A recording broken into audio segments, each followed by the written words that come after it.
Bonjour tout le monde, salam alaikum, Azoul Filaouen. J'espère que vous vous portez tous très très bien. Merci à tous nos participants de nous avoir rejoints à ce webinaire. Donc, comment développer son leadership? Donc en fait, on sait tous que le leadership est une compétence qui est particulièrement appréciée dans les entreprises. Donc communiquer, écouter, savoir interpréter pour prendre les meilleures décisions sont des qualités qui sont très très présentes et très très demandées en entreprise. Donc pour en parler aujourd'hui et savoir justement comment développer cette compétence, j'ai le plaisir d'accueillir avec nous Imen Barouch, qui nous a rejoint dans ce webinaire à partir de son bureau à Tunis. Marhaba bik Imen et merci encore une fois d'avoir répondu à l'invitation. Bonjour tout le monde, marhaba bik comme tout le monde. Je suis très heureuse d'être avec vous aujourd'hui pour parler d'un sujet important pour nous tous, le leadership. Effectivement, Imen, effectivement. Donc, j'imagine en fait que la question qui se pose le plus chez nos participants, c'est est-ce qu'on est leader ou bien est-ce qu'on le devient? Alors, c'est une question effectivement très récurrente et à mon avis, on a tous un niveau de départ, ça veut dire des forces et des faiblesses par rapport à ça.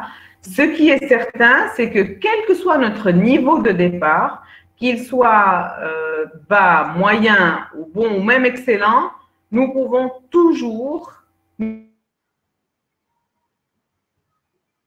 perfectionner et l'améliorer. Et donc, la réponse, c'est un mitigé des deux. Nous avons un niveau de départ et nous pouvons l'améliorer en vue de nos objectifs de carrière. Très, très bien, très, très bien. Donc là, je vais tout d'abord, si tu permets, Imen, inviter nos participants justement à poser leurs questions, partager leurs expériences. Comme ça, tu pourras éventuellement répondre à chacun de nos participants. Justement, Imen, tu as parlé de niveau de départ. Je me permettrai encore de te poser cette question. Ensuite, je te laisserai enchaîner sur la thématique. Donc, justement, tu as parlé de niveau de départ. Comment savoir quel est notre niveau de départ pour le leadership? Comment savoir à quel point on est leader? D'accord. Alors, avant de répondre à cette question, j'invite effectivement les participants à partager leurs questionnements avec nous, mais également leurs attentes par rapport à ce webinaire d'une heure que nous organisons aujourd'hui pour vous, hein, pas pour quelqu'un d'autre. Et nous avons le souci que ce soit utile, donc n'hésitez pas à partager votre attente pour orienter un tout petit peu ce webinaire. Maintenant, la question est, oui, comment connaître mon niveau de départ? Il faut déjà connaître les attributs du leadership et s'auto-évaluer et susciter le feedback par rapport à ces attributs-là. Par exemple, si je vous dis que dans le monde de l'entreprise, il y a 5 attributs intéressants sur lesquels je gagnerais à m'auto-évaluer pour évaluer mon leadership. Ma communication, ma capacité à communiquer. Et dans communiquer, il y a écouter surtout, m'exprimer ensuite avec assurance. Et donc, dans ça, il y a écouter, s'exprimer, confiance en soi. Il y a déléguer, ma capacité à subdiviser en tâches, en plusieurs tâches, et à donner à chacun sa partie, puis fédérer le tout pour avoir un résultat global qui satisfasse une vision. Ce qui me ramène au troisième attribut, la capacité à être stratège. Et dans être stratège ou gérer par stratégie ou la stratégie, il y a avoir une vision, exécuter sur une vision, communiquer sur une vision et le faire de manière répétée. Et donc, j'ai dit communication, délégation, stratégie, organisation ou efficacité personnelle, donc tout ce qui est gestion du temps, gestion de l'organisation. Et puis enfin, la capacité de fédérer les gens et les motiver autour d'un projet. Et la meilleure façon de s'auto-évaluer par rapport au leadership, ça veut dire connaître son niveau de départ par rapport au leadership, c'est peut-être cette matrice à 5 éléments: communication, délégation, stratégie, organisation et gestion du temps et motivation, fédération. Donc, si je m'auto-évalue par rapport à ces 5 éléments, je vais pouvoir plus ou moins connaître mon niveau de départ. Une autre question à se poser, c'est suis-je capable de donner envie, de motiver, de donner envie aux autres de me suivre sur un projet d'eux-mêmes, de leur propre gré, sans que ça ne soit un pouvoir d'autorité. C'est-à-dire, suis-je capable de te donner envie, Yasmine, sans que je n'ai d'autorité hiérarchique sur toi, de suivre ce que je viens de te dire, c'est-à-dire auto-évalue-toi sur 5 éléments. Si je suis capable de te motiver pour faire ça, alors mon leadership est supérieur à la moyenne. Si je ne suis pas capable de le faire, je dois me poser des questions. Et je ne rentre pas en ligne de compte mon autorité sur les autres. Le leadership n'est pas une carte visite, ce n'est pas un titre. C'est une capacité à donner envie aux autres de vous suivre, mais de leur propre gré. Que ce soit pour aller en week-end quelque part, pour choisir de faire une formation, pour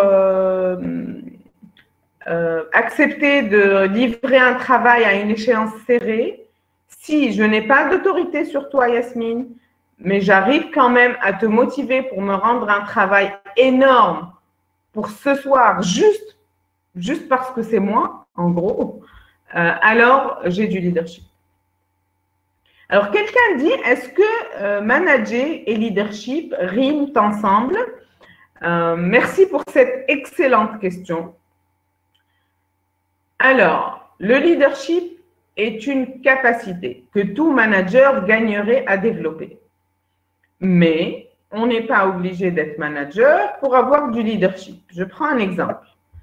Vous avez une collègue au bureau qui prend l'initiative de réorganiser l'archive. On a beaucoup de documents mal organisés, ça peut être un archive électronique ou physique. Elle prend cette initiative, elle n'est pas directeur, elle n'est pas directeur général, elle n'a pas d'autorité hiérarchique sur nous, mais parce que c'est elle et parce qu'elle apporte les croissants et le café qu'elle aurait préparé à la maison et parce qu'elle est tellement agréable avec tout le monde, on l'aime bien, on va la suivre dans son projet, venir tous au bureau un samedi alors qu'on ne travaille pas, réorganiser cette archive et c'est ça le leadership. Elle a eu du leadership sur nous, ce n'est pas notre directrice, elle n'est pas manager, mais elle a du leadership. Ça veut dire quoi? Ça veut dire des personnes comme ça sont de bons futurs managers, mais il existe des managers qui n'ont pas eu le temps de développer leur leadership. L'exemple type, c'est dans les filières très techniques, où je suis ingénieur en pétrochimie ou en agroalimentaire. J'ai été référent technique pendant tellement longtemps qu'on m'a nommé manager. Techniquement, je suis excellente, mais je peux tout à fait manquer de leadership et avoir la carte de visite de manager. Par contre, est-ce que je gagnerais à développer mon leadership? Oui, oui et oui. Parce que ce n'est pas ma carte de visite qui motiverait mes équipes à livrer, à avancer, c'est mon influence en tant que personne, et c'est ça qu'on appelle le leadership, mon influence en tant que personne sur leur niveau de motivation, leur envie de me suivre sur la vision que j'ai du département, du week-end, de la boîte, de ce webinaire, de toute chose. Alors, j'ai une autre question. Voilà. Donc, n'hésitez pas à poser d'autres questions. Dis-moi Yasmine. La question de Nosrine qui dit comment un leader peut-il motiver? Alors, merci pour cette question. La capacité de motiver est capital dans le leadership. Maintenant, comment motiver? On pourrait faire tout un webinaire. Est-ce que vous m'avez perdu? Ça va? Non, t'entends. Ça va. Par contre, moi, je ne vous entends pas très, très bien. Je ne sais pas si c'est… Là, est-ce que tu as… Ah oui, je t'entends mieux comme ça, voilà. C'est bien. OK. Et donc, c'est clair, on pourrait faire tout un webinaire sur la motivation. Comment motiver? Je vais vous donner quelques éléments sur la motivation. Ce que vous devez savoir sur la motivation, c'est que dans la motivation, il y a ce qu'on appelle les facteurs d'hygiène qui, bizarrement, démotivent mais ne motivent pas, et les facteurs de motivation qui peuvent motiver. OK, je m'explique. Les facteurs d'hygiène, c'est bureau propre, pas propre, existence de fenêtre, pas fenêtre, toilette propre à proximité ou pas, transport disponible dans la zone ou pas. Ça, c'est les facteurs d'hygiène, de pouvoir vivre, d'hygiène, d'infrastructure. Si j'ai un bureau d'1 mètre sur 1 mètre, sans aucune fenêtre, où les toilettes propres les plus proches sont à 3 étages à pied, c'est clair que je suis démotivée. Tu es bien d'accord, Yasmine, avec moi? D'accord. Maintenant, j'ai des toilettes propres à proximité et un bureau de 2 mètres sur 1 mètre et demi avec une fenêtre. Oui. Je suis motivée pendant 3 semaines à 66 jours, 21 à 66 jours, ça veut dire à peu près 3 semaines à 3 mois, le temps que la nouvelle habitude s'imprime au cerveau. Un circuit neuronal correspondant à chaque nouvelle habitude que l'on a. Oui. Le 67e jour, ceci ne change rien à mon niveau de motivation. Maintenant, mon manager veut me motiver, il me donne un bureau de 4 mètres sur 4 mètres. Je suis plus motivée, non. 7 mètres sur 7 mètres, plus motivée, non. 14 mètres sur 14 mètres, plus motivée, non. Le stade du 5 juillet, plus motivée, non. Ça veut dire que les facteurs d'hygiène démotivent mais ne motivent pas. Alors, facteur de surprise, le salaire est un facteur d'hygiène. C'est-à-dire que le salaire démotive mais ne motive pas. Je parle du salaire fixe. C'est un facteur d'hygiène, ça veut dire qu'il démotive mais ne motive pas. Quel que soit mon niveau de salaire, au bout de 3 semaines à 3 mois, je m'habitue à n'importe quel niveau de salaire et ça ne me motive pas plus que ça. Maintenant, ça c'est des facteurs d'hygiène, ça veut dire que pour éviter de démotiver les gens, pour aller dans des endroits propres, être payé dans l'équité, ce qui se fait dans l'entreprise, oui, et des conditions ergonomiques de travail. Point. Maintenant, comment augmenter la motivation? Herzberg parlait de 4 éléments pour augmenter la motivation. Les 4 éléments sont la formation. Donc, théoriquement, après ce webinaire, notre niveau de motivation va monter automatiquement. Une formation, on nous met un peu sur un nuage et ça, c'est automatique. À moins de ne pas aimer la formation, et auquel cas on ne viendrait pas. Et donc, on sera automatiquement plus motivé. Et c'est comme ça, après ce webinaire. Tout le mérite me revient, bien sûr. Non, je rigole. Donc, la formation, la communication interne, la promotion, tout le monde a envie d'évoluer, qu'elle soit horizontale ou verticale, et la rémunération variable. Ça, c'est les 4 facteurs de motivation selon Herzberg. Et ça, ce sont des facteurs de motivation qu'on appelle des facteurs de motivation communs. Ça veut dire qu'on partage avec le reste de l'humanité. Tout le monde veut évoluer, tout le monde veut apprendre, tout le monde veut un équilibre entre la rétribution et la contribution. Maintenant, tout le monde veut avoir une voix dans l'entreprise, tout le monde veut être informé plutôt que de lire sur le journal que Emploatic construit un nouveau siège à, je sais pas moi, à Cheraga et toi, tu l'apprends de la part de Imen. Ça c'est pas très bon pour la motivation. Et puis, il y a aussi, et c'est ce qu'il y a de plus impactant dans la motivation, c'est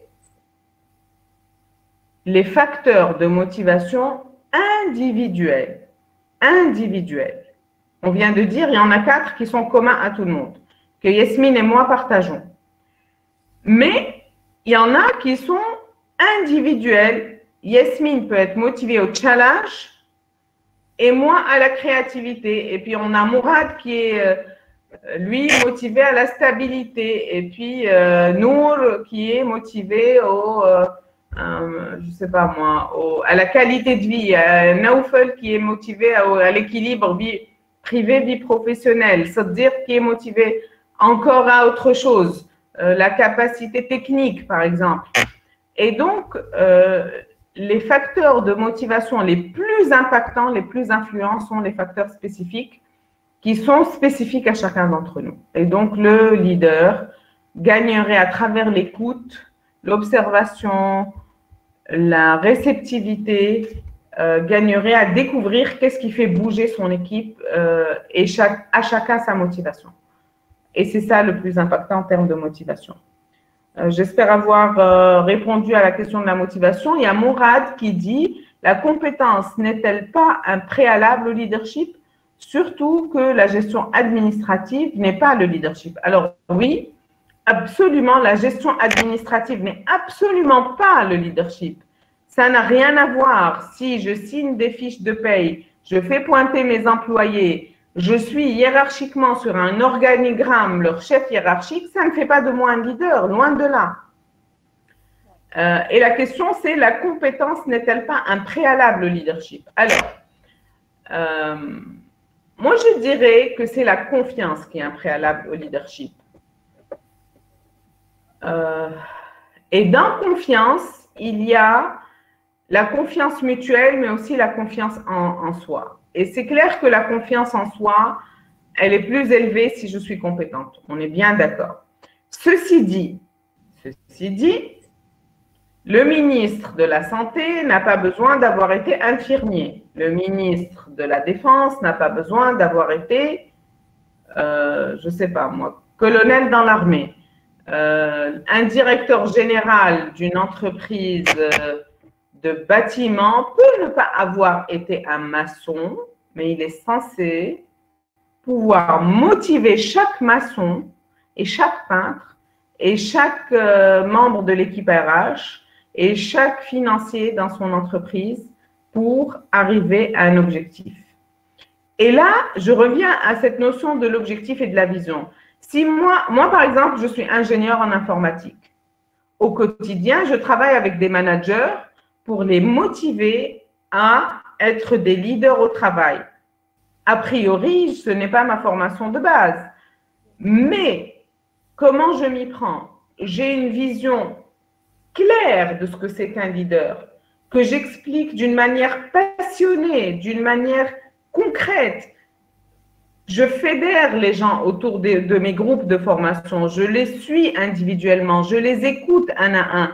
J'essaye de deviner ce qui motive chacun d'entre eux et c'est ce qui me rend légitime dans ce travail que je fais maintenant depuis une quinzaine d'années de consultante en développement de leadership et qui fait que, oui, les gens viennent en formation et ça les aide et ils reviennent et ça les aide et j'ai vu les gens progresser de manière concrète tout au long de ma carrière.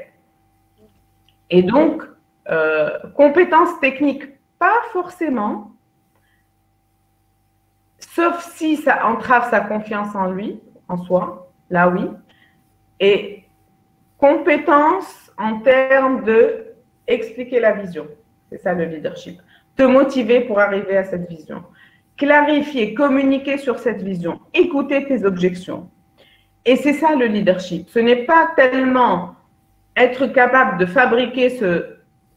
Si toi, tu es ingénieur et tu fabriques cette tasse, le leader n'est pas censé savoir fabriquer la tasse, mais il est censé avoir une vision de cette tasse qui va envahir tous les marchés des 5 continents, qui va te donner tellement envie de fabriquer cette tasse à la perfection que tous les matins, tu es aux anges sur un nuage ou très content d'aller fabriquer ces tasses-là, parce que tu les vois déjà dans les supermarchés en Corée du Sud, tu vois bien que c'est un projet à envergure et ça te motive au quotidien pour contribuer à ce grand rêve qui est être le premier fabricant de tasses à café dans le monde, par exemple. C'est juste un exemple. Très, très bien, très, très bien. Là, on a aussi justement une réflexion qui revient très, très, très, très souvent. Et tu l'as toi-même dit, Imen, c'est qu'il y a des gens qui expriment leur leadership par la force. Donc, est-ce que selon toi, c'est des personnes qui sont plus autoritaires et justement, quelles sont les compétences à avoir pour être plus souple et être mieux écoutées? Parce que ces personnes-là sont suivies par contrainte, disons, mais en fait, qu'est-ce qu'elles gagneraient à développer pour mieux fédérer leurs équipes, être mieux écoutées, mieux représenter leurs équipes? Ok, le leadership est une question de force et d'autorité. C'est ça la question? Effectivement, effectivement. Donc, c'est ce qu'on a, c'est la vision qu'on a généralement du leadership et qu'un manager a justement du leadership. Oui, alors c'est en train d'évoluer hein, et on va vers une nouvelle culture du leadership. Dans l'histoire de l'humanité, il y a toujours eu besoin de leadership. Et donc, il y a de la place partout, partout, partout, dans le syndic de ton immeuble, dans l'association des parents d'élèves de l'école de tes enfants, au travail, dans le café du coin. Il y a eu, tout au long de l'histoire du monde, besoin de leaders. Il y en a eu aussi des leaders reconnus. Alors, il y en a dans l'histoire de l'humanité qui ont été très, très autoritaires. Hein. Et il y en a qui ont été très empathiques et à l'écoute. Et on ne peut pas dire que Hitler a manqué de leadership et on ne peut pas dire que Mandela a manqué de leadership, ou Gandhi, ou d'autres encore. Les exemples sont multiples. Pour moi, le leadership est un mélange d'aplomb, de force, capacité à m'imposer, à être là, à remplir ma place, à te rassurer de me suivre, et flexibilité, écoute, empathie, j'irai jusqu'à dire bienveillance, j'irai jusqu'à dire humilité, modestie, et pour moi, mais ça c'est juste mon opinion, c'est un mélange des deux. C'est comme si tu disais la boxe, c'est uniquement de la force. Non, c'est de la force et de l'agilité. C'est comme si tu disais la danse, c'est uniquement de la flexibilité. Non, c'est de la flexibilité et de la condition physique. C'est comme tu disais les arts martiaux, c'est uniquement de l'impact et du kickboxing. Non, c'est de l'énergie, de la flexibilité, être très, très attentif à l'autre. Et puis, le vaincre par son énergie, c'est presque lui qui s'apprête à être vaincu. Et le leadership, pour moi, c'est un mélange des deux. Et donc, les gens très, très, très autoritaires, c'est pas qu'ils soient pas capables d'être leaders, ils le sont capables, mais ce qu'il y a à développer chez eux, et c'est ta question, c'est l'empathie, la flexibilité, l'écoute. On parle des 4 E. Et j'aimerais bien que nos participants notent les 4 E en leadership. Les 4 E du leadership, c'est E pour écoute, E pour empathie, E pour ensemble ou fédérer, et E pour enthousiasme et cette passion qu'ont les leaders pour leur projet. Genre, ils sont très, très enthousiastes. Presque rêveurs, presque fous. Steve Jobs disait, les gens qui sont assez fous pour penser qu'ils peuvent changer le monde, ce sont eux qui finissent par le faire. Enfin, c'est une phrase en anglais, mais c'est ce qu'il dit. Et donc, pour répondre à ta question, si quelqu'un est particulièrement autoritaire, il a ça en lui, il a cette capacité à s'imposer, tu ne peux pas ne pas le remarquer. Il y en a qui sont comme ça. Ce qu'ils ont à développer, c'est l'écoute, l'empathie, la capacité à fédérer, l'agilité, la flexibilité, c'est tout ce côté intelligence émotionnelle, j'ai envie de dire. Et d'ailleurs, on devrait faire un webinaire sur l'intelligence émotionnelle. Tu vois, en une demi-heure, je t'ai donné déjà deux thèmes. Oui. Ok. Je prends note. Oui. Je sais que ça tombe jamais dans l'oreille d'un sourd avec toi. J'ai eu l'occasion de le comprendre. Ok. Et, euh, et puis le contraire aussi. Si un leader est beaucoup trop empathique à son goût ou son entourage lui fait des remarques genre t'es trop gentil toi pour être directeur, franchement, tu te feras bouffer en 2 secondes, etc. C'est pas vrai. Ce n'est pas vrai. La flexibilité, l'écoute est une qualité en leadership. Ce qu'il a, elle ou il a développé, c'est justement l'assertivité, cette capacité de s'imposer, d'accepter, d'assumer qui il est, qui elle est, ses forces, ses faiblesses, parler avec les autres d'égal à égal, savoir quand est-ce que je me mets à la place de Yasmine, mais aussi quand est-ce que je reprends moi ma place de Imen. Attention, je me mets à la place de Yasmine pour comprendre, pour avoir des informations, pour pouvoir m'adapter à son besoin. Mais le jour où j'anime la conférence, je ne suis pas à la place, je reprends ma place, sinon je perds de l'énergie. Elle ne m'a pas appelée pour ça. Elle ne m'a pas appelée pour être elle m'a appelée pour être moi-même. Et c'est ce que je fais. Par contre, le jour où elle m'expose son besoin pour faire des webinaires ensemble, là, oui, je me mets à sa place et je me dis, oui, c'est vrai, qu'est-ce qu'un participant qui a 1 heure de temps pour apprendre 2-3 choses, pour être motivé, s'inspirer un petit peu, qu'est-ce qui serait intéressant? Attends, là, je me mets à sa place. Mais après, le jour où j'anime le séminaire, ben, je me mets à ma place. Et c'est ça, pour moi, le mélange gagnant en leadership, c'est ce mélange. Et certains l'ont, hein, un gant, comment tu dis, une main de fer dans un gant de velours.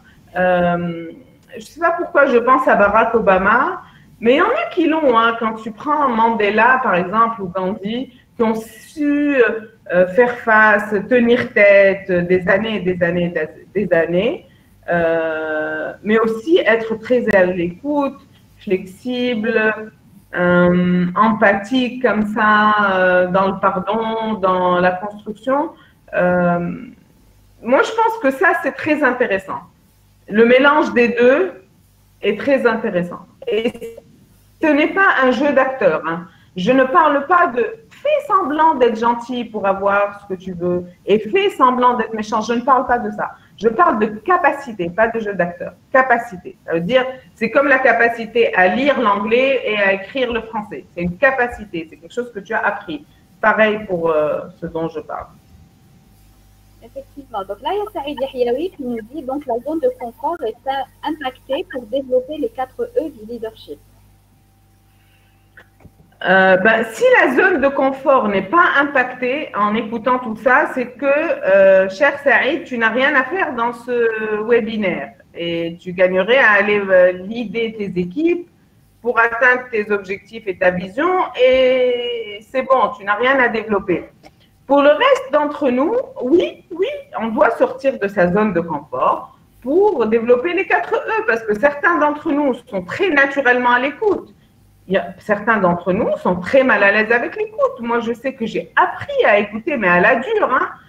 J'avais des traces d'ongles sur la peau tellement c'était pas naturel pour moi d'écouter. Je faisais des efforts monstres pour écouter. J'ai appris ça sur des années. Et aujourd'hui, je fais un métier où si je n'écoute pas, je suis morte. Hein. Tu peux pas. C'est une compétence clé pour moi aujourd'hui. Et j'ai appris à écouter. Et je suis fière d'avoir fait tous ces efforts sur moi. Tu prends le ensemble, il y en a qui sont très doués pour fédérer, il y en a qui sont indépendants de nature, c'est dur pour eux de travailler en groupe, mais ils apprennent à le faire. Pareil pour l'enthousiasme, il y en a qui sont comme ça, enthousiastes de nature, il y en a qui sont plus introvertis, ils ont plus besoin de calme et ils ont plus des énergies basses et calmes, c'est leur nature et donc être enthousiaste, ça s'apprend pour eux. Mais c'est possible, hein. Tu as des animateurs télé et tout ça, qui sont à la base des introvertis, c'est pas leur truc d'animer, mais ils apprennent. Et ils le font très, très bien. Il y en a, par exemple, Oprah Winfrey, j'ai lu ses livres et tout, elle dit être une introvertie. Tu prends Patrick Poivre d'Arvor, qui a eu un succès fou sur des décennies, c'est un introverti, mais il a appris à animer la répartie, tout ça. Ça peut s'apprendre et pareil pour tout, pour l'empathie, pareil. Hein, certains d'entre nous sont naturellement empathiques et d'autres pas du tout, pas du tout. Oui, ça revient à ce que tu disais justement au début du webinaire. On a chaque compétence à un certain degré au fond de nous et ce qu'on gagnerait à faire justement, c'est de travailler sur nous pour améliorer chacune de ces compétences. Absolument vrai, tout à fait. Très bien, très bien. Donc là, j'ai aussi une petite remarque de Nour-Slim qui nous dit « Et la place de l'éthique dans le leadership ?» Sans équipe, il n'y a pas de leadership. Hein. Le leadership, ça veut dire guider. Mais si tu n'as personne à guider, tu n'es plus un guide. Hein. Et donc, l'équipe est au centre du leadership. C'est l'objet du leadership. Qu'est-ce que tu vas guider si ce n'est pas ton équipe? J'ai dit l'éthique, Imen, pardon. Hein. Ah, pardon. L'éthique. Absolument, absolument. Il n'y a pas un rôle, leader ou pas, où l'éthique n'a pas sa place. Il n'y a pas. Il n'y a pas. C'est clair que éthiquement, par exemple, dans le leadership, je ne peux pas, éthiquement, hein, je ne dis pas que ça ne se fait pas, je ne peux pas cacher mes faiblesses. Éthiquement, je suis censée assumer mes forces et faiblesses. Je suis censée te dire, je ne connais pas le cadre juridique de ce domaine-là en Algérie. Peux-tu me trouver un notaire ou un avocat pour travailler sur ça? Je ne suis pas censée te guider vers une entreprise où je ne connais pas le cadre juridique et je te mets en danger juridiquement face à ta famille ou ton avenir. Éthiquement, je ne suis pas censée faire ça. Éthiquement, je ne suis pas censée te dire, voilà la vision, on y sera certainement. Je suis censée te dire, voilà le rêve et allons-y ensemble. Ça va nous coûter beaucoup d'efforts et ça va nous coûter beaucoup de travail, mais le rêve en vaut tout ça. Je ne suis pas censée te dire, il y a zéro sacrifice, c'est que des journées roses qui nous attendent éthiquement. Je ne dis pas qu'il n'y en a pas qui le font, hein, mais oui, l'éthique a toute sa place et il y en a qui, Nour, voudraient peut-être en faire le cinquième E. Et je trouve que c'est un débat qui est au centre de tout. On a tellement vu de scandales au plus haut niveau dans le monde business ces dernières années que oui, c'est une vraie question aujourd'hui. D'ailleurs, aujourd'hui, on parle de leadership authentique, de leadership éthique. Pourquoi de leadership responsable? Pourquoi on revient au leadership authentique? Parce qu'il y a eu beaucoup de mensonges et beaucoup de maquillage et beaucoup de choses pas très éthiques dans le monde du business. Mais bon, le leadership n'est pas uniquement appliqué au monde du business. Hein. Le leadership est une capacité que même les enfants dans les cours de l'école appliquent les uns avec les autres. Très bien, Imen. Donc là, il y a Yasmadi qui nous pose aussi une question. Est-ce que la dominance et l'influence sont obligatoires pour un leadership? Alors, déjà, la personne, on dit de la personne qui exerce le leadership, un leader. Donc, le leader, c'est lui qui exerce le leadership sur son équipe. Alors, l'influence, certainement. La dominance, non. Sinon, ce ne serait pas du leadership. Le leadership, ce n'est pas dominer les autres, mais c'est de les influencer et de les motiver pour qu'ils te suivent de leur propre gré. Sinon, ça ne s'appelle pas le leadership. Sinon, c'est exercer son autorité. C'est tout. Moi, je peux exercer mon autorité de directeur général et décréter un changement des horaires de travail. C'est dans le code du travail, j'ai le droit de faire ça. Est-ce que c'est du leadership? Non. C'est exercer mon autorité. Le leadership, c'est quoi? Le leadership, c'est allons tous ensemble vendre cette tasse partout dans le monde. Pour vendre cette tasse partout dans le monde et être compétitif avec toutes les usines qui existent, quelles sont les solutions? Rappelez-vous les 4 E. Donc, j'écoute mon équipe et mon équipe me dit oui, une organisation en 3x8 nous permettra, vu la chaîne de production que nous avons acquérie ou acquis, ou je ne sais pas, en Italie, là, d'atteindre des capacités de production pour être concurrentiel. OK. Donc, si on fait 3 fois 8, quels horaires de travail pour l'usine, quels horaires de travail pour l'administration, et on fédère ensemble, on s'écoute les uns les autres. Et puis, c'est peut-être le directeur des ressources humaines qui va écrire une note qu'on va co-signer. Ça, c'est du leadership. Mais exercer mon autorité, c'est je décide, moi, personnellement, Imen, tu m'as pas vu, c'est moi, le big boss ici, tu n'as pas remarqué. Donc, si tu n'as pas remarqué, alors je décrète à partir de demain les horaires de travail de 6 heures du matin à 20 heures du soir. Et c'est comme ça, et pas autrement. Voilà. Ça, ce n'est pas du leadership, c'est exercer son autorité, et c'est complètement différent. Ceci ne veut pas dire que quelqu'un qui a du leadership en lui comme capacité n'est jamais en situation d'exercer de l'autorité. Il existe des situations où on exerce son autorité en temps de crise, par exemple. Quand on n'a pas le temps, ce n'est pas interdit d'exercer son autorité, mais ce n'est pas du leadership. Et le leadership, il est un peu situationnel. Selon les situations, on peut avoir tel ou tel style.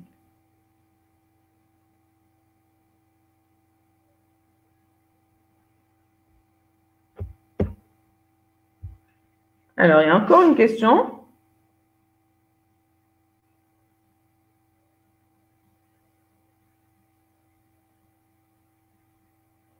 Alors, un leader ne doit-il pas savoir faire et les quelques erreurs qui ne sont pas impactantes?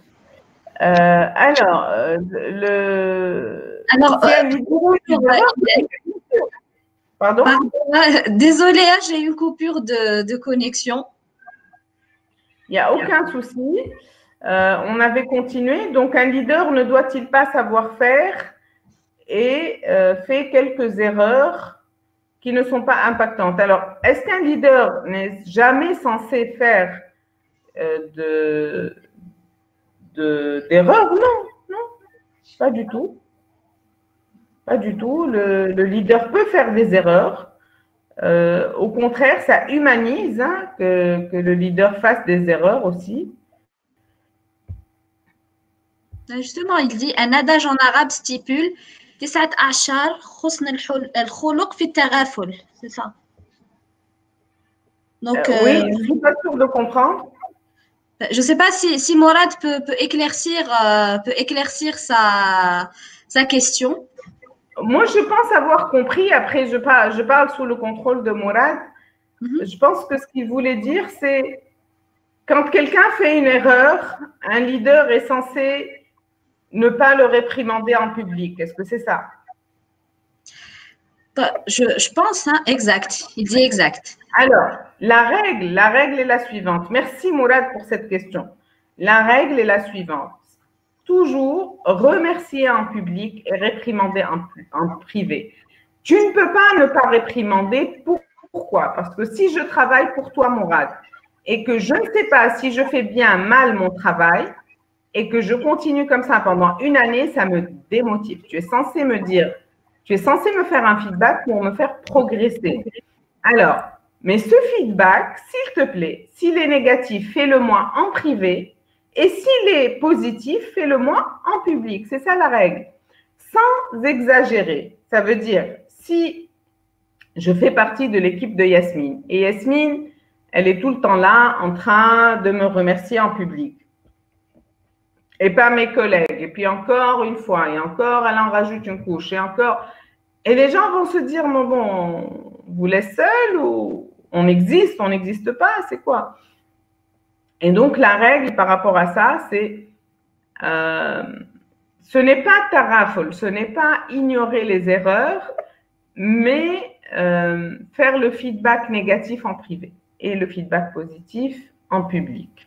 Maintenant, est-ce que le leader lui-même fait des erreurs? Oui, le leader est censé partager sur ses réussites, mais aussi sur ses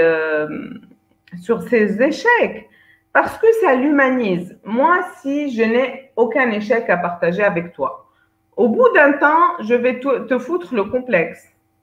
Mais si je partage sur des erreurs, des oublis, etc., ça m'humanise à tes yeux et ça fait de notre rapport un rapport normal. On est tous des humains, on a des jours de bons jours, des jours moins bons. Mais quand on assume ça, on est encore plus accessible par rapport à son équipe. Un leader n'est pas censé être idéalisé. Hein.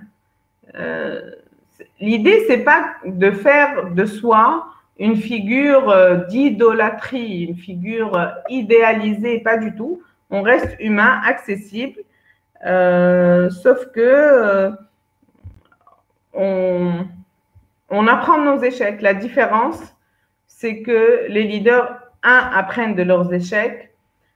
Toute erreur est une occasion d'apprentissage pour eux et pour leurs équipes.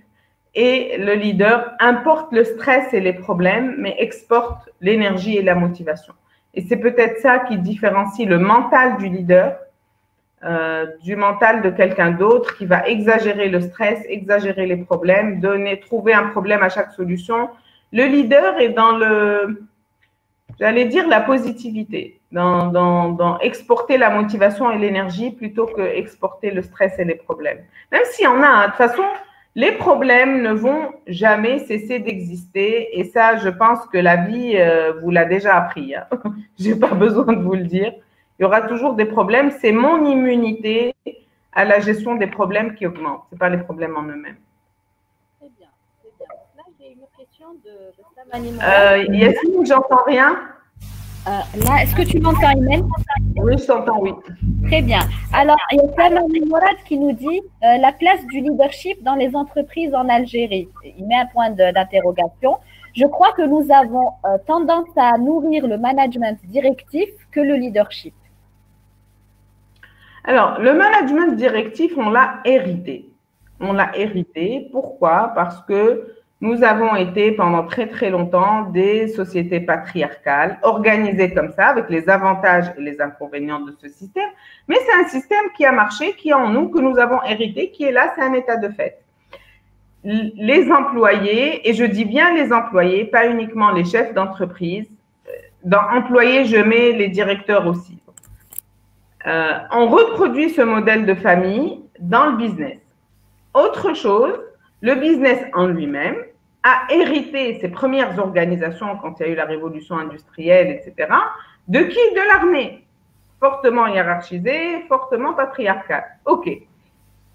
Donc, ça, c'est un état de fait, c'est un héritage.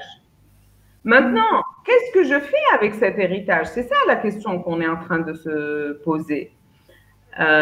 Et puis, on est là dans ce webinaire, non pas pour changer nos patrons, hein, on est là pour changer soi-même, pour qu'une nouvelle génération de leaders émerge. Nos patrons sont ce qu'ils sont. Nos papas sont ce qu'ils sont. Si eux se remettent en question, tant mieux pour tout le monde, mais si eux font ce qui marche pour eux, le seul modèle qu'ils connaissent, il faut savoir qu'ils le font par une bonne intention. Que derrière ça, il y a une bonne intention. Que eux leur intention, ils crapent Ali, qu'ils ont peur pour le business, ça marche comme ça, c'est tout ce qu'ils connaissent. Et donc, moi, un conseil que je vous donne, maintenant que vous vous intéressez à votre développement personnel, la preuve, vous êtes inscrit à ce webinaire, c'est de vous remettre vous en question et non pas votre entourage. Je donne un exemple concret. La dernière fois, j'avais un audit RH à faire dans une entreprise. Je rencontre le contrôleur de gestion, c'est une dame, et je dis, et donc j'avais une étude qualitative à faire, je pose des questions en entretien individuel avec les cadres. Et je m'assois avec elle, je dis, bonjour, ça va, hein? Alors, quels sont selon vous les points forts et les points faibles de votre entreprise? Et elle me corrige, elle me dit, on ne dit pas point faible, on dit point d'amélioration. Alors, ça m'a amusée parce que elle a fait la formation avec moi où elle a appris à dire ça, sauf que elle était censée l'appliquer à elle, pas à moi. Et donc, cessons de corriger les autres. Vous n'arriverez pas à changer les autres. Ce webinaire est pour vous. Il n'est pas pour votre mère, votre père, votre épouse, votre époux, votre je ne sais pas qui. Il est pour vous. Et si chacun travaille sur soi, Gandhi disait, soyez le changement que vous désirez voir dans le monde. Et donc, commençons par nous déjà. Et ça aura une influence quelconque vos managers ou vos vis-à-vis qui sont trop patriarcales, ils le font parce qu'ils pensent que c'est ce qu'il y a de mieux à faire. La prochaine fois, invitez-les au webinaire. Ça nous fera plus de personnes qui vont partager avec nous leurs expériences et puis leurs questionnements. Alors, il y a une participante à une formation qui a participé comme ça de manière répétée à des formations. Et à chaque entretien, tu sais, les entretiens d'évaluation, le truc, la fiche d'évaluation avant, on la faisait sur papier. Et à chaque fois, il y avait une case dans le formulaire d'évaluation, à qui conseillerez-vous cette formation? Et à chaque fois, elle met ma belle-mère. Le séminaire d'après, ma belle-mère. Le séminaire d'après, ma belle-mère. Et donc, à qui conseillerez-vous ce webinaire en leadership? Mettez quelqu'un en copie. Et peut-être que ça pourrait lui être bénéfique. Effectivement, effectivement. Donc là, il y a Lies Mehdi qui nous dit pouvez-vous nous montrer un exemple de leadership sur un épisode du dessin animé Shaun the Sheep? Donc, le fermier, le chien, le mouton, meneur de jeu. Et donc, ce mouton peut être classé comme un leader. Alors, je ne connais pas je ne connais pas ce dessin animé, je suis désolée, donc je ne suis pas capable, mais peut-être que toi, Yasmine, tu pourras le faire. Moi, franchement, je n'ai pas beaucoup vu d'épisodes de Shaun the Sheep. Je pense que j'ai pas l'âge et puis j'ai pas d'enfants qui regardent justement ce programme. Mais un petit peu d'idée, en fait, c'est que le mouton pour nous, c'est la personne passive qui est censée suivre le chien ou bien le fermier d'un caractère leader qui sont plus forts. Sauf que dans ce dessin animé, c'est le petit mouton justement qui fédère toute la ferme en fait. Donc, alors c'est intéressant parce que si le chien est là, c'est quand même pour le mouton. Et si le berger sort très tôt le matin, c'est quand même pour le mouton. Et donc, si le mouton a une vision très très claire, il pourra les amener là où l'herbe est la plus fraîche. Et à ce moment-là, ça sera lui le leader, effectivement. Alors, il y a Mourad aussi qui dit, est-ce que le leadership est genré? Existe-t-il une différence entre management, leadership féminin et leadership masculin? Alors, bonne question. Empiriquement, peut-être, ça veut dire dans la réalité, peut-être. Dans la théorie, non. Empiriquement et dans la pratique de tous les jours, ce qu'on observe, c'est, je vous ai dit tout à l'heure que le leadership était un mélange entre l'aplomb et la flexibilité. On voit plus de femmes dans la flexibilité, l'écoute, l'agilité, la compréhension et l'empathie. On voit plus d'hommes être dans l'aplomb, la force et la capacité à s'imposer. Et c'est la partie, on va dire, la partie féminine en nous qui représente la flexibilité, l'empathie, la partie masculine en chacun d'entre nous qui représente la force. Mais bon, quand tu vois Angela Merkel, elle s'impose très, très, très bien. Et quand tu vois Gandhi ou Clinton pleurer, ils sont très, très empathiques aussi. Chaque homme a une partie féminine en lui et chaque femme a une partie masculine en elle.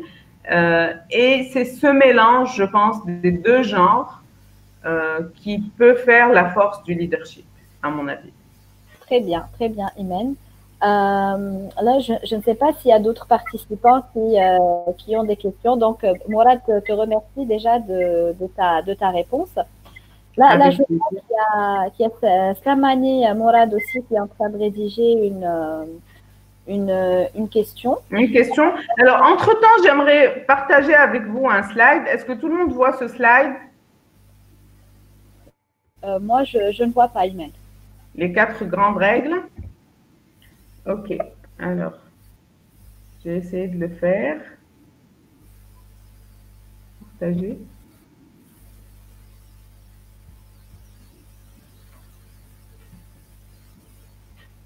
Okay. Alors, maintenant, vous êtes censé le voir. Est-ce que c'est bon? Oui. Alors, les 4 grandes règles de succès dans le leadership, en entendant la question de notre ami. Donc, avoir du charisme, savoir communiquer, faire confiance et connaître ses forces et ses faiblesses ou connaître ses capacités. Moi, j'aimerais qu'on garde ça en tête parce qu'avoir du charisme, cette capacité à projeter son énergie sur les autres, savoir communiquer aussi bien en écoute qu'en expression, faire confiance aux autres, mais ça passe par se faire confiance soi-même et connaître ses forces et ses faiblesses, tel un général de l'armée qui connaît ses forces et ses faiblesses et qui décide de prendre la marine ou de prendre l'armée de l'air ou l'armée de terre. Hein. Et ça, c'est important pour nous, à mon avis. Est-ce qu'on a d'autres questions?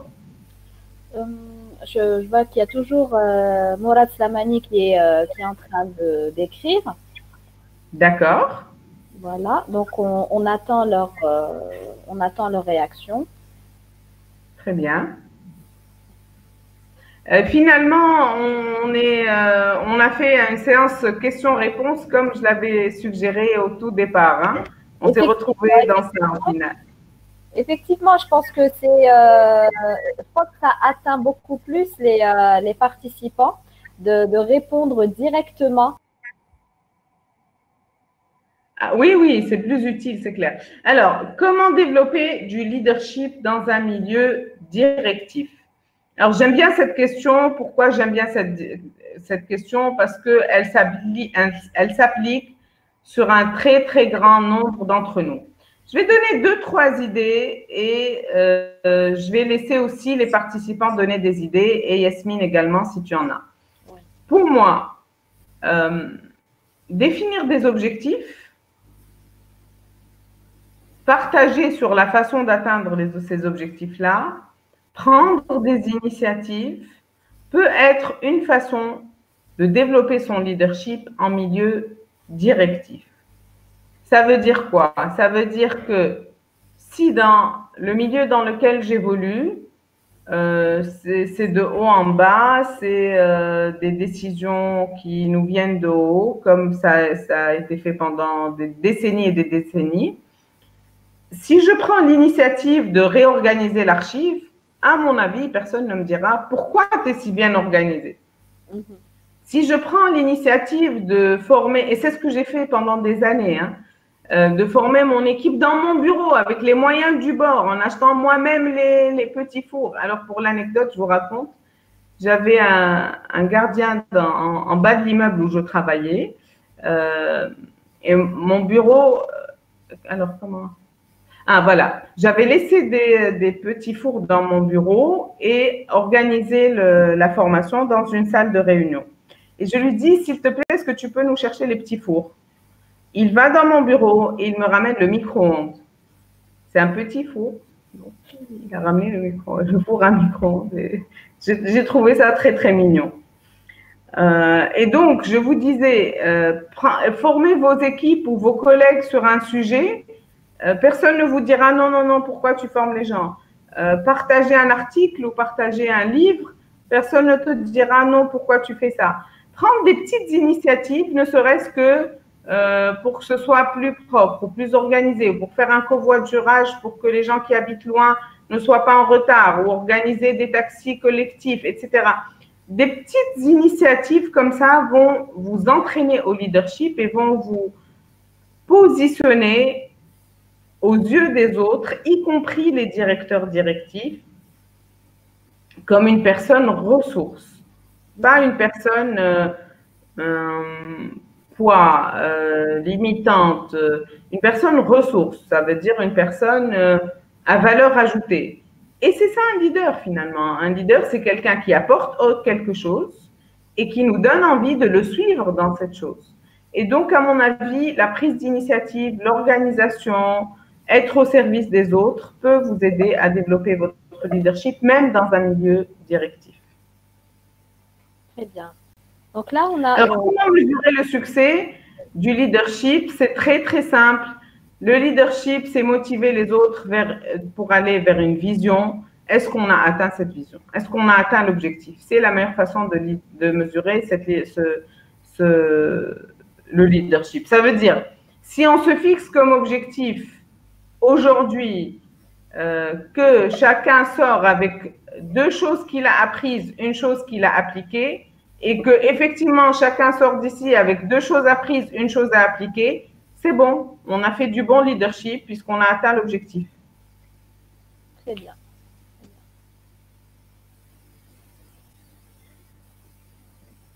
Alors, quelqu'un a dit ou bien changer de milieu carrément. Alors, j'aime bien ce sujet, moi, parce que c'est un sujet récurrent et que les gens se plaignent de leur milieu de manière constante. Moi, j'aime bien le credo des alcooliques anonymes. C'est un groupe de thérapie qui soigne des addictions.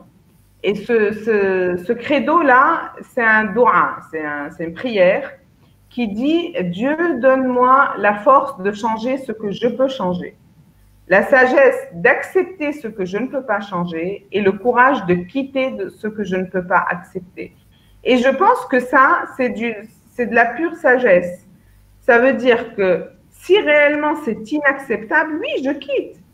Mais si je peux changer à mon niveau ce que je peux changer et accepter ce que je ne peux pas changer, ça veut dire la personnalité de mon patron, la couleur des murs, l'adresse du siège social où je travaille, alors j'accepte et je change ce que moi je peux changer.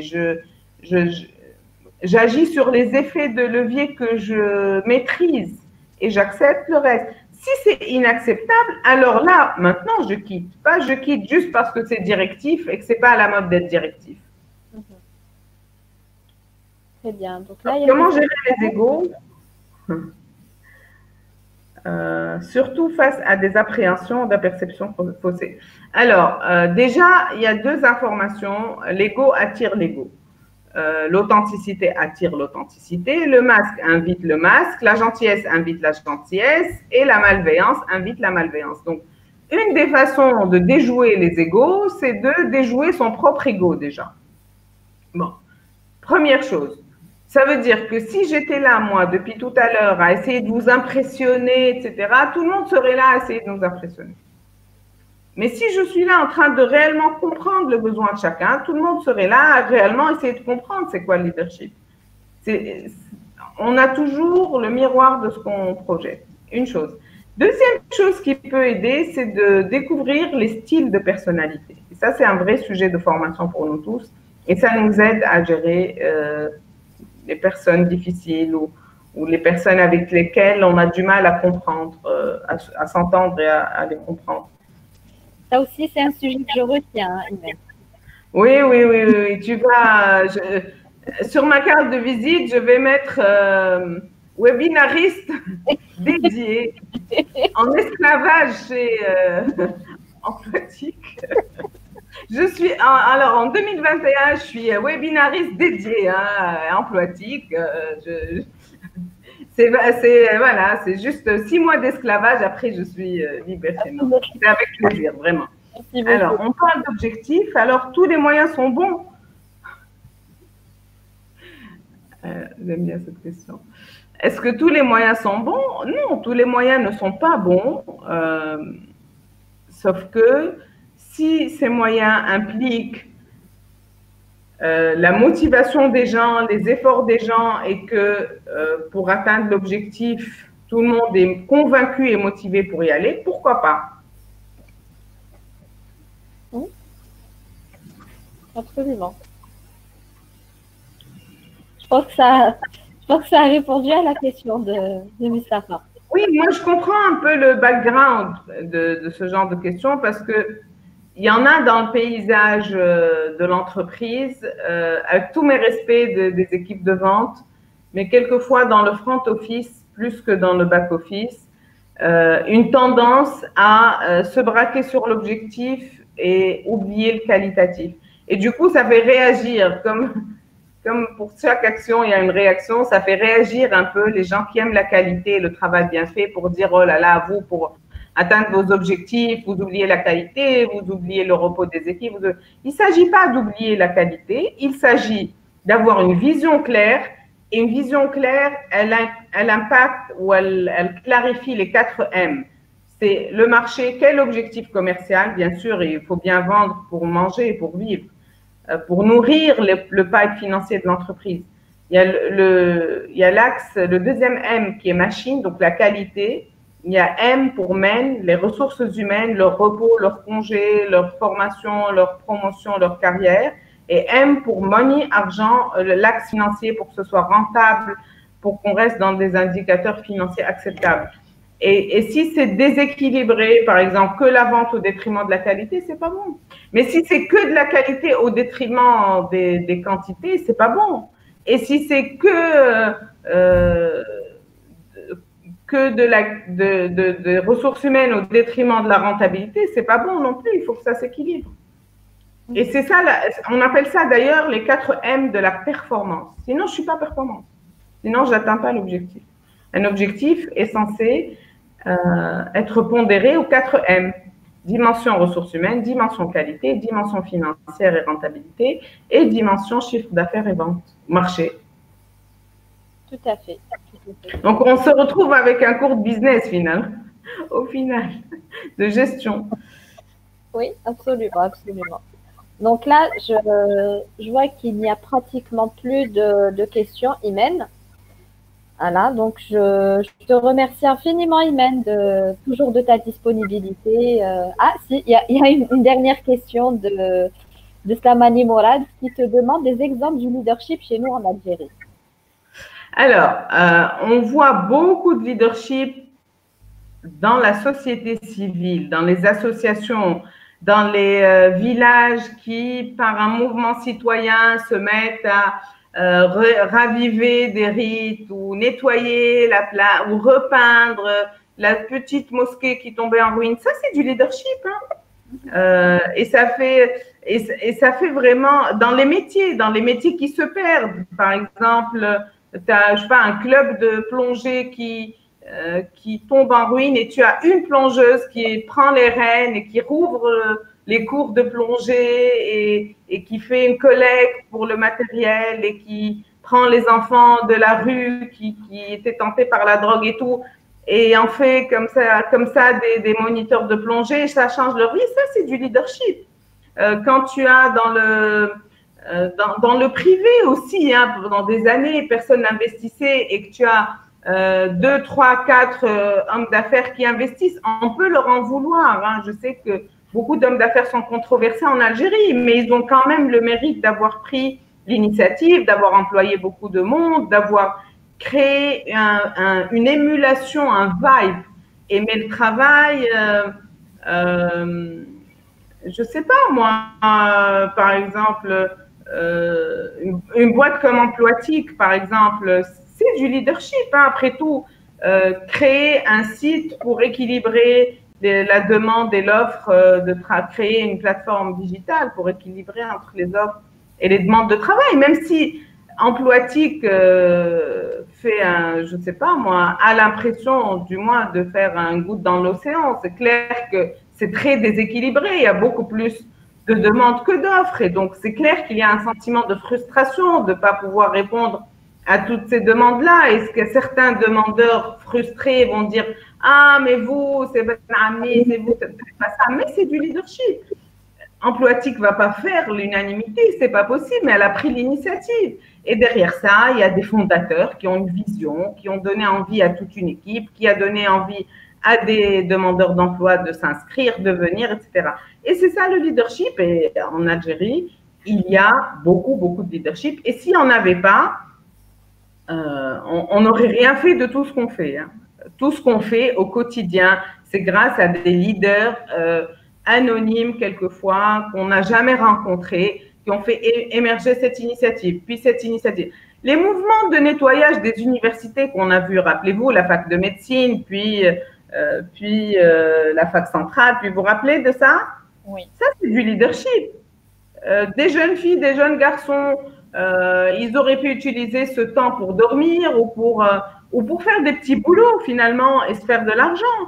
Ben non, ils ont ramené du matériel, nettoyé leur université, quelquefois badigeonné des murs, et ça faisait plaisir, ça respirait et ça donnait envie, et c'est ça le leadership. Et donc, il existe des milliers d'initiatives comme ça qui ne sont pas forcément connues, célèbres. Et même si elles sont controversées, quelquefois, c'est du leadership. C'est donner envie à un groupe de te suivre pour un projet, pour réaliser quelque chose. Absolument. Donc, que ça soit un projet collectif ou un projet personnel, c'est justement donner cette envie aux gens de nous suivre, de faire entendre notre voix justement à ces personnes-là. Voilà. Oui, alors le nettoyage des rues après le Hira, oui, absolument. Ça, c'était du leadership, absolument. Alors, merci Mourad pour le compliment. C'est avec grand plaisir qu'on fait ce travail et Inch'Allah, on continue. Inch'Allah, Inch'Allah. Bah, écoute, Iman, je te remercie infiniment encore une fois de ta grande générosité, de ta participation. Bah, écoute, moi personnellement, je vais clôturer sur le commentaire de Slamani Mourad qui dit « Et vous aussi, vous êtes des leaders, vous faites un travail unique et excellent, surtout de bénévolat. Bravo et merci. » Donc, bravo à toi. Merci encore, Iman. Je te laisse merci beaucoup à tous.